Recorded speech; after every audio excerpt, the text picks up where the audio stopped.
우리에게 주시는 하나님의 말씀은 사도행전 12장 5절에서 10절, 베드로전서 4장 12절에서 14절, 베드로후서 3장 8절에서 9절까지의 말씀입니다. 신약성경 207조, 381조, 387쪽입니다. 봉독하겠습니다. 이에 베드로는 옥에 갇혔고 교회는 그를 위하여 간절히 하나님께 기도하더라. 헤롯이 잡아내려고 하는 그 전날 밤에 베드로가 두 군인 틈에서 두 쇠사슬에 매여 누워 자는데 파수꾼들이 문 밖에서 옥을 지키더니 호련히 주의 사자가 나타나매 옥중에 광채가 빛나며 또 베드로의 옆구리를 쳐 깨어 이르되 급히 일어나라 하니 쇠사슬이 그 손에서 벗어지더라. 천사가 이르되 띠를 띠고 신을 신으라 하고는 베드로가 그대로 하니 천사가 또 이르되 겉옷을 입고 따라오라 하는데 베드로가 나와서 따라갈새 천사가 하는 것이 생시인 줄 알지 못하고 환상을 보는가 하니라. 이에 첫째와 둘째 파수를 지나 시내로 통한 쇠문에 이르니 문이 저절로 열리는지라. 나와서 한 거리를 지나매 천사가 곧 떠나더라. 사랑하는 자들아, 너희를 연단하려고 오는 불시험을 이상한 일 당하는 것 같이 이상히 여기지 말고 오히려 너희가 그리스도의 고난에 참여하는 것으로 즐거워하라. 이는 그의 영광을 나타내실 때 너희로 즐거워하고 기뻐하게 하려 함이라. 너희가 그리스도의 이름으로 치욕을 당하면 복 있는 자로다. 영광의 영 곧 하나님의 영이 너희 위에 계심이라. 사랑하는 자들아, 주께는 하루가 1000년 같고 1000년이 하루 같다는 이 한 가지를 잊지 말라. 주의 약속은 어떤 이들이 더디다고 생각하는 것 같이 더딘 것이 아니라 오직 주께서는 너희를 대하여 오래 참으사 아무도 멸망하지 아니하고 다 회개하기에 이르기를 원하시느니라. 아멘. 여러분 사랑합니다. 사랑합니다. 사랑합니다. 자, 이제 좀 더 용기를 내셔야 됩니다. 자, 이제 눈을 크고 동그랗게 뜨시고 앞뒤 옆에 계시는 분들을 향해서 한번 감탄하도록 하겠습니다. 우와! 이야! 우와! 네. 네. God bless you too. 고맙습니다. 우리가 살아가는 인생의 여정에 사랑을 이루고 살아갈 수 있다면 얼마나 좋겠습니까?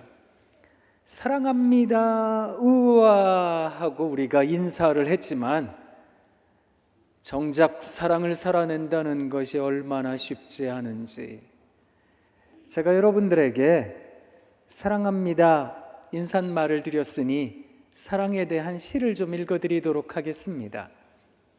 제가 시집들을 다 들고 오려고 하다가 무거워서 그냥 복사해 왔습니다.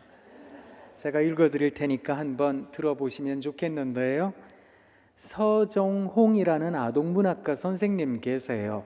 이분이 닳지 않는 손이라는 시집에 어른이 되면 이라는 아주 예쁜 시 한 편 담으셨답니다. 시가 예쁩니다. 한번 들어보십시오. 어른이 되면 여보 여기 앉아보세요. 발톱 깎아드릴 테니. 아니 맨날 어깨가 아프다면서 무슨 일을 그렇게 많이 해요? 하루 일을 마치고 돌아온 어머니 아버지는 밤 깊어가는 줄도 모르고 서로 발톱을 깎아주고 서로 어깨를 주물러 주십니다. 그 모습 가만히 보고 있으면 나도 빨리 장가 들고 싶습니다. 어른이 되면 어머니 같은 여자 만나 아버지처럼 살고 싶습니다. 이게 답니다. 그런데 시가 예쁘지요? 한 남자가 여자를 만나고 한 여자가 또 한 남자를 만나고 두 사람이 사랑이라는 것을 하게 되면 아무래도 기대하지 않겠습니까? 이 사람이랑 사랑하게 되면 알콩달콩 오손도손 장밋빛 핑크빛 내일 이야기하며 살게 될 거야. 그런 염원과 소망 말입니다. 사실 솔직히 그런 염원이 없다면 누가 감히 결혼이라는 거 상상이나 하겠습니까?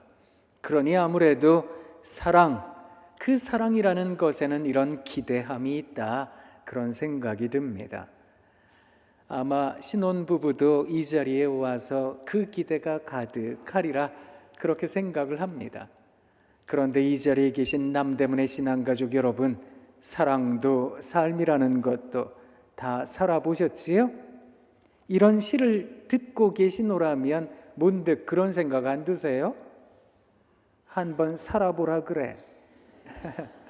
그래서 제가 여러분들께 두 번째 시를 좀 읽어드리겠습니다. 두 번째 시의 시인은 조금 살았습니다. 김나영이라는 시인이 있는데 이분이 수작이라는 시집에 이사라는 시를 적었습니다. 들어보세요. 이 남자다 싶어서 나 이 남자네 깃들어 살 방 한 칸만 있으면 되지 싶어서 당신 아내 되어 살았는데 20년 전 나는 당신밖에 없었는데 지금은 나 당신 밖에 있네. 표현이 재미있지요. 옛 맹세는 헛런닝구처럼 바리어져 가고 사랑도 맹세도 뱀 허물처럼 쏙 빠져나간 자리 내 마음의 공허가 하루에도 수십 번 이삿짐을 쌌다 풀었다 하네. 사람이 가지고 있는 기대가 여지없이 무너지게 되면 대부분의 사람들은 화를 냅니다. 불화자 씁니다. 내 마음 한켠을 태워버리나 봅니다. 태워진 내 마음 한켠에 뭐가 남게 될까요? 소외감이 남아요. 공허감이 남습디다. 그런 말씀들 하세요. 그런데 이쯤 되면 그런 생각하실 겁니다. 사랑이라는 게 다 지나간 이야기라고. 그런데 여러분, 제가 한번 여쭙겠습니다. 사랑하며 살아가는 사람들 가운데 이런 공허감과 소외감을 느끼지 않는 사랑이 어디에 있겠습니까? 그런 분이 어디에 있겠습니까? 차라리 사랑하지 않았더라면 이런 경험하지 않을 터인데 사랑하니 경험하게 되는 경험이 이런 소외감이라고요? 그렇다면 이거 사랑 아닐런지요? 한번 여쭙고 싶은 겁니다. 죄송합니다, 이런 말씀을 드려서. 그런데 이 자리에 혹시 소외감, 공허감 느끼는 분 계세요? 그거 사랑입니다 라고 말씀드리고 싶은 겁니다. 이런 소외감의 세월이 지나고 나면 어떤 이야기가 있을까요? 세 번째 시입니다. 이성이라는 시인이 갈비뼈가 부러진 포옹이라는 시집에 부부라는 시를 적었습니다. 이 시는 시작부터 좀 센데 한번 들어보세요. 부부. 또 당한 것이다. 아침밥을 먹다가 벌컥 화를 내면 남편이 나갔다. 전화도 없다. 그런데도 편하다. 이제 나도 50 천천히 베란다로 나간다. 화분 앞에 쪼그려 앉는다. 아무 생각 없이 이파를 보고 만지고 물을 준다. 아무 생각 없이 천천히 백화점도 간다. 돌아오는 길에 시장에 들러 물 좋고 싱싱한 낙지 2코다리 사서 저녁 준비를 하는데 일찍 퇴근한 남편이 아무 일 없었다는 듯 코를 킁킁거리며 부엌으로 오더니 슈크림빵 한 봉지 내 앞에 들이민다. 아무 생각 없이 하루 종일 혼자 있으면 화도 웃음이 된다. 아이고 저 화상 하면서도. 이쯤 되면 사랑 그거 옛날 얘기예요 이런 생각 드시지요? 이것도 마찬가지인데요. 사랑하며 살아가는 사람들 가운데 이런 감정 느끼지 않는 사랑이 어디에 있겠습니까? 사랑으로 살아가다가 보니 기대했거든요. 그런데 그 기대가 무너지니까 소외감을 느꼈다고요. 좋은 날 올까 싶었는데 이제는 영 포기하는 지경에 이르게 되었다라는 겁니다. 남편이 나가건 말건 신경 쓰지 않는 지경에 이르게 되었다, 이 말입니다. 이런 포기의 감정을 우리 기독교에서는 내려놓음이라고 얘기를 하기도 합니다. 내려놨습니다. 자기가 나가든 말든 당신 나가서 맘대로 하고 살아라. 나는 나대로 살 테니 그러고 살아가더라 라는 겁니다.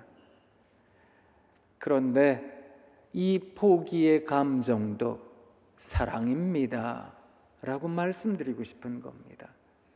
자꾸 죄송해서 어떡하죠? 그렇다면 이런 포기의 나날이 지나면 어떤 이야기가 있을까요? 네 번째 시입니다. 네 번째 시의 시인은 장세정 선생님인데 이분이 나도 모르는 내가라는 아주 예쁜 동시집에 사랑이라는 시를 담았습니다. 사랑, 이 시에는 조금 오래 산 부부 얘기가 나옵니다. 들어보세요. 밀린 월급 때문에 우리 아버지 술 한잔 한 날 어머니는 뭔 돈으로 마셨노? 핀잔을 줍니다. 큰 대자로 누운 아버지 양말 벗기고 바지 벗기고 원수다 원수하면서 꿀물 타주고 눈곱 떼주고 아버지 발주무로 다 앉아서 조는 우리 어머니 원수를 사랑하십니다. 그거 아세요? 부부로 긴 세월 사랑하다가 보면 우리 기독교에서 말하는 원수 사랑까지는 아닐지라도 그 엇비슷한 원수 사랑을 경험하게 되나 봅니다. 사랑, 그 사랑이라는 이름으로 살아가다가 보니 세상에 원수 사랑까지 이르렀다는 겁니다. 그럼 또 이게 다일까요? 다섯 번째 시입니다. 박영희라는 이름을 가진 시인이 남자분이세요. 팽이는 서고 싶다라는 시집에 접기로 한다라는 깨달음이 큰 시를 적으셨습니다. 들어보세요. 요즘 아내가 하는 걸 보면 섭섭하기도 하고 괘씸하기도 하지만 접기로 한다. 지폐도 반으로 접어야 호주머니에 넣기 편하고 아하, 이야, 그렇구나 그런 생각 안 드세요? 다 쓴 편지도 접어야 봉투 속에 들어가 전해지듯 두 눈 딱 감기로 한다. 하찮은 종이 한 장일지라도 접어야 냇물에 띄울 수 있고 두 번을 접고 또 두 번을 더 접어야 종이 비행기는 날지 않던가. 살다 보면 이슬비도 장대비도 한순간 햇살에 배겨나지 못하는 우산 접듯 반만 접기로 한다. 반의 반만 접어보기로 한다. 나는 새도 날개를 접어야 둥지에 들지 않던가. 세상에 몇 년을 같이 살아야 이 정도 경지에 이르게 될까요? 뭐 좋게 수십 년 같이 살아야 된다 이런 생각해 봅니다. 여러분 기억하세요? 댁에 들어가실 때는 날개를 활짝 펴고 들어가면 안 됩니다. 그러면 이것도 걸리적거리고 저것도 화가 나고 그런 거거든요. 댁에 들어가실 때는 날개를 접고 들어가셔야 됩니다. 시인이 가르쳐 줬습니다. 나는 새도 날개를 접어야 둥지에 들지 않던가. 사랑, 그 사랑이라는 이름으로 살아가다가 보니 이런 깨달음을 갖게 되었습니다. 그 말이기도 하지만 이런 깨달음이 없이는 사랑, 그거 이어가기 힘듭니다.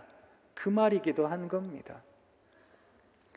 사랑이라는 이름으로 살아가다가 보니 이런 지혜에 이르렀다 이 말이기도 한데요.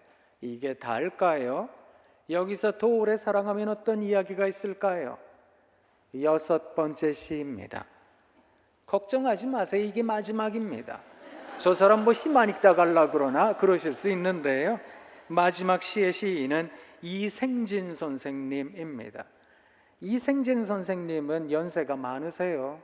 올해 96 되셨거든요. 16년 전에 이분이 80이 되던 해에 이 시를 쓰셨는데 시집에다가 담으신 게 아니라 월간 문학 잡지에 담으셔서 시만 혼자 덜렁덜렁 돌아다닙니다. 시 제목이 뭐냐 하면 아내와 나 사이입니다. 한번 들어보십시오. 아내는 76이고 나는 80입니다. 지금은 아침 저녁으로 어깨를 나란히 하고 걸어가지만 속으로 다투기도 많이 다툰 사이입니다. 요즘은 망각을 경쟁하듯 합니다.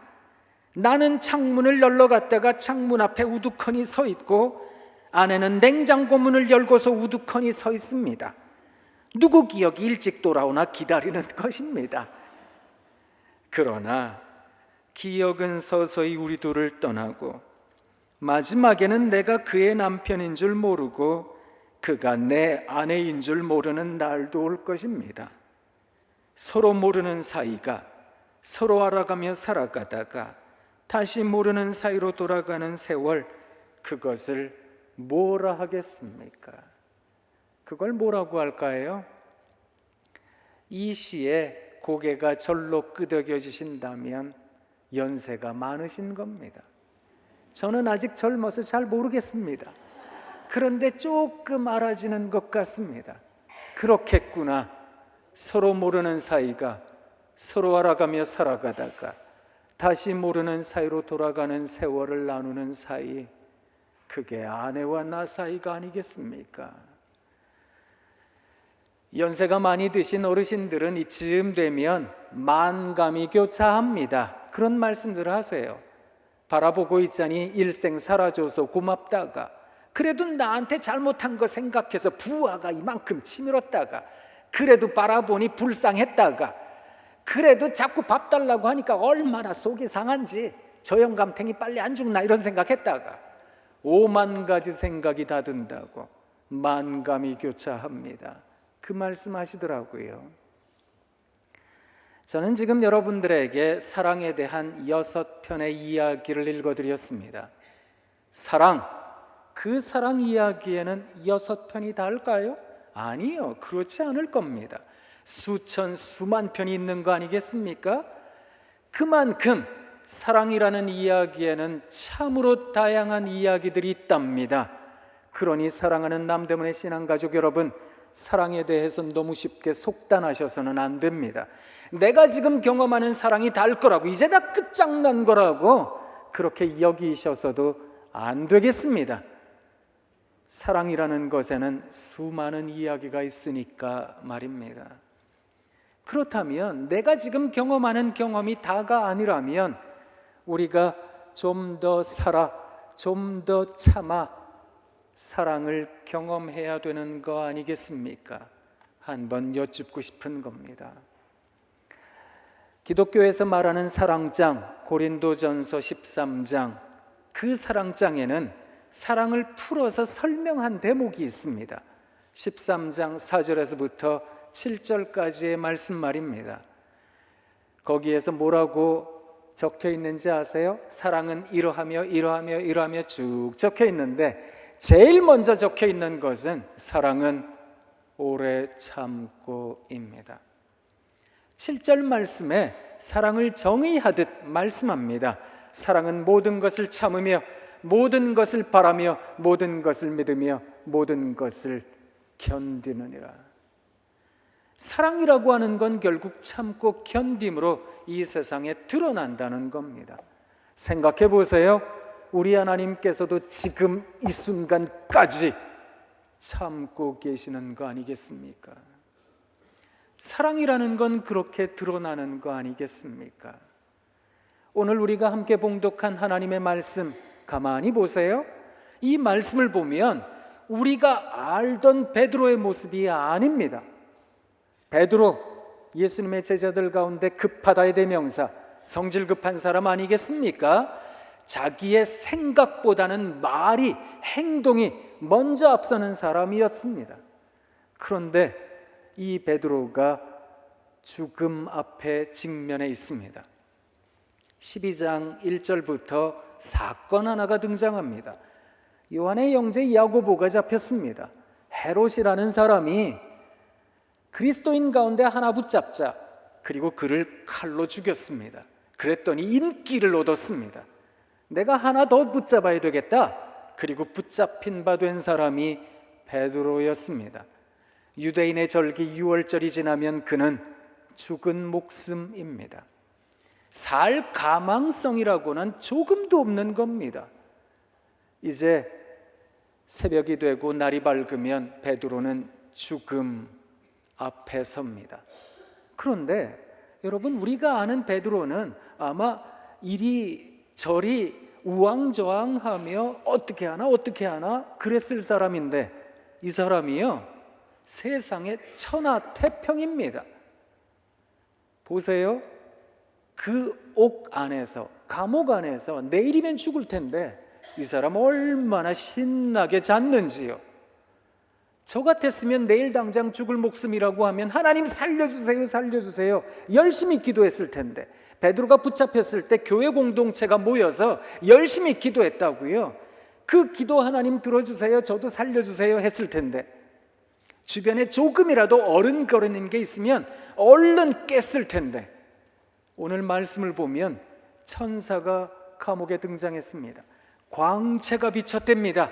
뭔가 밝은 게 왔다 갔다 했다는 겁니다. 그렇다면 아니 바울이라는 이 베드로라는 사람은 분명히 깼어야 되는 거 아닐까요? 그런데 이 사람 얼마나 신나게 잤는지 천사가 어이가 없었나 봅니다. 오늘 성경 말씀에는 베드로의 옆구리를 쳐서 깨웠다 이렇게 나오는데, 헬라어 원문에 있는 치다라는 단어가 한 방 세게 먹였다는 뜻입니다. 뭔가 이게 대단히 힘을 주어서 굉장한 세기로 때렸다는 뜻입니다. 그러면 정신 번쩍 차려야 되는 거 아닙니까? 그런데 베드로요 비몽사몽간이었습니다. 천사가 얘기했습니다. 너 띠를 떼야 되겠다. 신발 좀 신어. 이 말은 띠도 풀고 신발도 벗고 아주 편안하게 잤다는 뜻입니다. 야, 너 겉옷을 좀 챙겨 입어야 되겠다. 너 나 따라와야 되겠다. 감방 바깥으로 나갈 때까지 베드로는 비몽사몽간이었나 봅니다. 우리가 읽지는 않았습니다만 11절 말씀에 보면 이에 베드로가 정신이 들었다고, 그제서야 베드로가 정신이 들었답니다. 도대체 이건 무슨 뜻일까? 궁금하지 않으세요? 게다가 더 놀라운 일이 벌어졌습니다. 베드로가 마가의 다락방, 교회 공동체가 함께 모여서 베드로의 생환을 기도했을 법한 그 마가의 다락방에 찾아갔습니다. 문을 막 두드렸습니다. 그랬더니 로데라는 여자아이가 나왔습니다. 로데라는 여자아이가 베드로 선생님을 보고 얼마나 반가웠는지, 문을 열어줘야 되는데 그걸 까먹고 그냥 안으로 들어가서 모인 사람들에게 베드로 선생님 돌아오셨어요? 이렇게 말을 했더니 사람들이 뭐라 그랬는지 아세요? 네가 미쳤구나. 아니에요, 베드로 선생님 오셨다니까요. 그렇다면 네가 그의 천사를 보았나 보다. 여러분 생각해 보세요. 마가의 다락방에 있던 교회 공동체가 베드로의 생환을 위해 기도해야 되는 거 아닙니까? 우리들의 리더, 그 지도자를 하나님 살려주십시오. 야고보는 죽이셨더라도 베드로는 살려주셔야 됩니다. 기도하지 않았겠습니까? 그런데 도대체 이 사람들은 기도가 이루어졌는데도 왜 믿지 못했던 것일까? 이건 베드로도 당시에 마가의 다락방에 있었던 교회 공동체도 우리의 생각과는 완전히 다른 생각을 하고 있었다는 겁니다. 그게 무엇인지 아세요? 역사학자들은 이렇게 말합니다. 당시 그리스도 공동체는 이미 죽은 목숨이라고 여기고 있었다라고요.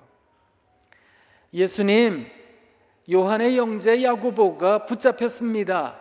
칼로 죽임당했습니다. 저도 잘 죽게 해주세요. 교회 공동체도 그렇게 기도했다는 겁니다. 예수님, 야고보가 죽었고 베드로도 잡혔습니다. 이제 날이 밝으면 베드로도 죽을 겁니다. 우리도 잘 죽게 해주세요. 그리스도 공동체는 예수님께서 승천하신 후에 함께 모여 열심히 기도하다가 성령의 은혜를 받았습니다. 성령 강림의 은혜를 받았습니다. 성령 충만을 경험했던 사람들은 수많은 사람들 앞에서, 특히 베드로는 3천, 5천 그런 많은 사람들 앞에서 말씀을 전하기도 했더랬습니다. 그리고 베드로는 생각이 완전히 바뀌었습니다. 여러분, 우리가 함께 봉독한 베드로 전서와 후서, 베드로 전후서를 읽어보면 이걸 도대체 베드로가 썼을까? 이런 생각이 들 정도입니다. 왠지 아세요? 이 사람은 오래 참음에 대해 말하고 있기 때문입니다. 여러 지역에 흩어진 나그네 된 그리스도인들에게 베드로가 권면합니다. 여러분 앞에 있는 불시험을 이상하게 여기지 마세요. 오히려 기뻐하고 즐거워하세요. 하나님의 영이 여러분들에게 잘해 주실 겁니다. 하나님께서 반드시 좋은 일 벌어지게 해 주실 테니까 여러분, 그 불시험을 당연하게 여겨보세요. 베드로후서에서 뭐라고 말씀했는지 아십니까? 우리 주님께는 천년이 하루 같고 하루가 천년 같은 법입니다. 여러분, 우리 주님께서 더디 오신다고 생각하지 마세요. 우리 주님께서 더디 오시는 것이 아니라 우리 주님께서는 모든 사람들이 회개하기까지 이르기를 기다리고 계시는 중인 겁니다. 베드로는 오래 참음과 기다림에 대해 말했던 겁니다. 성령 충만의 경험을 한 사람들의 특징입니다. 여러분, 우리가 사랑의 삶을 살아야 되겠습니다. 우와, 사랑합니다 하고 살아야 되겠습니다. 그런데 우리들의 삶의 현재는 녹록치 않을 겁니다. 이것도 문제고 저것도 걸려 넘어지고, 그래서 탄식이 이어지고, 그래서 절망하는 날이 있을지도 모르겠습니다. 그런데 우리가 성령 충만의 기쁨을 갖고 있다면, 기쁨의 50일을 걸어가며 이 오순절 기간 우리 마음을 다 함께 같이 합시다. 못 웁시다. 그리고 같이 필사를 하고 성령 충만의 기쁨을 경험한다면, 사랑하는 남대문의 신앙가족 여러분, 베드로처럼 당시 신앙의 공동체처럼 우와, 이야, 우리 앞에 있는 죽음이라 할지라도, 우리 앞에 있는 아픔이라 할지라도 그것을 기쁨으로 받아들여야 되는 것은 아닐런지요. 제가 예전에 공부할 때였습니다. 공부할 때 한인교회를 맡았던 적이 있었습니다. 우리 교회가 아주 재미있는 교회였습니다. 얼마나 기쁨이 넘치고 즐거운지. 한 여집사님이 계셨습니다. 어린 아이들이 있었습니다. 그런데 열심내던 그 여집사님이 암에 걸렸습니다. 온 교회가 얼마나 기도했는지 모릅니다. 하나님, 제발 살려주세요, 살려주세요 기도했습니다. 하나님께서는 우리들의 기도에 응답하지 않는 듯 여겨졌습니다. 그래서 실망을 할 때가 많았습니다. 이분을 찾아가서 기도할 때, 하나님, 우리 이분, 이 여집사님 고쳐주세요 기도를 많이 했습니다. 아니, 저는 의인이 아니니까, 저는 대단한 그런 목사도 아니니까 하나님, 고쳐주시지 않더라도 적어도 제가 손만 대고 기도하면 고통이라도 줄어들게 해주세요 기도했습니다. 그런데 하나님께서는 제 기도를 들어주시지 않는 듯 했습니다. 그래서 제가 얼마나 속이 상했는지 모릅니다. 그리고 그 집사님을 찾아가서 함께 예배 드릴 때마다 사과했습니다. 집사님, 좋은 목사님 만났더라면 좀 더 좋아지셨을 텐데, 저같이 부족한 인생 만나서 죄송해요 집사님, 죄송해요 집사님, 그럴 때가 많았습니다. 하룻밤 찾아갔는데 그 밤이 마지막 밤인 줄 몰랐습니다. 얼마나 고통스러워했는지. 의사들이 그 여집사님에게 도저히 치료할 수는 없으니까, 너무너무 아파하니까 마약을 투여할 정도였습니다. 너무너무 아파하는 그 집사님 붙잡고 기도를 했는데 더 많이 아파하는 거예요. 그래서 얼마나 속이 상했는지, 집사님 죄송해요, 죄송해요 그러고 있는데 그 집사님이 제 손을 붙잡았습니다. 그리고 저에게 찬송가 하나를 불러줬습니다. 사실 그 뒤로 그 찬송가를 못 불렀습니다. 거의 한 10몇 년 지날 때까지 제가 그 찬송을 못 불렀습니다. 요사이는 그냥 잘 부릅니다. 주 날 사랑하사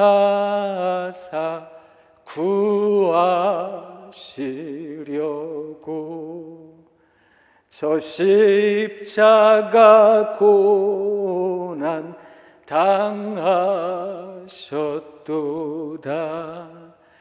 그 가시관 쓰신 내 주 배우니 이전보다 더욱 사랑합니다. 목사님 괜찮아요. 저는 이제 하늘나라 가면 하나님께서 눈물도 아픔도 없게 해주실 텐데 남겨질 우리 아기들 불쌍하긴 하지만 목사님 말대로 하나님 잘해주실 테니까 괜찮을 거예요. 목사님 괜찮아요. 제가 알게 됐어요. 예수님께서 십자가에서 얼마나 아프셨는지, 죽음이라는 게 어떤 것인지 주님께서 제게 깨닫게 해주셨어요. 괜찮아요. 괜찮아요. 제가 예수 믿는다는 게 무엇일까? 성령 충만의 은혜를 갖는다는 게 무엇일까? 설령 내가 원하는 대로 상황이 펼쳐지지 않는다 할지라도, 내가 바라는 대로 그렇게 이 세상이 바뀌지 않는다 할지라도 담담하게 그리고 씩씩하게 사랑을 살고 오늘 하루를 지나고 또 한 번 더 참고 또 한 번 더 견디고 그렇게 살아가는 것, 그게 성령 충만의 삶은 아닐까? 베드로가 그것을 깨달았던 것은 아닐까? 당시 교회 공동체가 그걸 깨달았던 건 아닐까? 주님, 이 세상 한 번 왔다 가는데 이제 시작부터 끝이 있는 법인데 하나님께서 이 세상에 태어나게 하셨으니 하나님의 뜻대로 이렇게 살아가겠지요? 찬양대가 아까 불러주셨던 찬양처럼 주님 뜻대로 살기로 했네, 주님 뜻대로 살기로 했네. 그 주님 뜻대로 주님의 마음으로 살아가겠지요?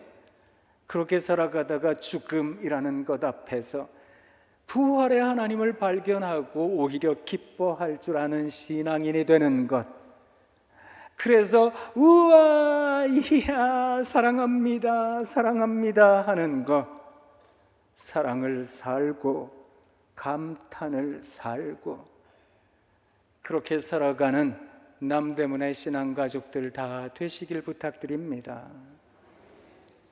하나님 참 고맙습니다. 우리 신앙가족들과 함께 오순절 기쁨의 50일 보내고 있습니다. 마음을 모두어 성경도 적습니다.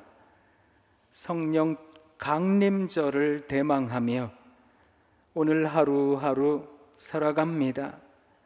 주님의 뜻대로 주님께서 반드시 잘해 주실 것이라는 걸 믿으며 살아낼 줄 아는 우리 모두가 되게 하옵소서. 예수님 이름으로 기도합니다. 아멘.